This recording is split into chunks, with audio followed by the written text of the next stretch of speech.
Fluxx, it's a collaborative social platform that actually pulls together all the data that runs your company into one beautiful interface. Really what we're trying to do here is admit the fact that innately data and the sort of feeds that run your company, the data that runs your company, is actually sitting in many siloed different systems, and coming together. The idea is that oftentimes you can't see the relationships and you can't see essentially why and how they're so important and how they're related. So what Fluxx does is basically pull together an interface that lets you essentially see all the various different feeds that run your business in an ongoing real-time fashion. So being able to come in and give your users the ability to actually come in and say, okay, what is it that I'm looking at around perhaps the grants management? So I can actually filter data streams that are relevant to me, show essentially the information to the user, and let them decide how they want to basically view it.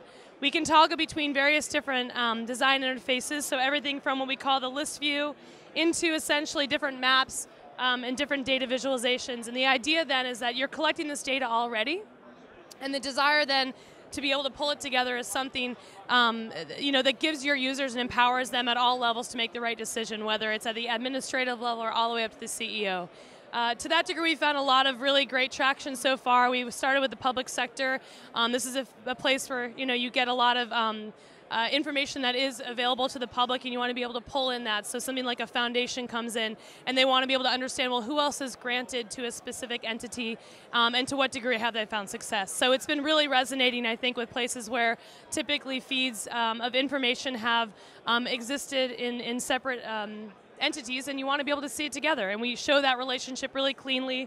The interface itself is actually quite beautiful, and it's something that's very different from what people are used to seeing. At the same point, it lets users develop essentially the context of how they want to experience data, what they want to see, instead of actually going into the details and making them sift through hierarchies and tabs of more convoluted databases. So we're really excited. We have a lot of traction, and yeah, we're looking to make a play right now in sort of the larger space. We started with foundations, nonprofits, and the public sector. We're moving into multiple different verticals, including recruiting, construction management, all the sort of laggard laggard markets that don't necessarily have technology geared directly towards them. So we feel like we're really hitting a niche here, whereby it's a horizontal platform play, a little different than everyone else here at TechCrunch in the sense that it's not as much of a consumer, but the traction is there. We're profitable. We're a bootstrap company that's already seen some pretty serious traction. So we're very excited to be at TechCrunch.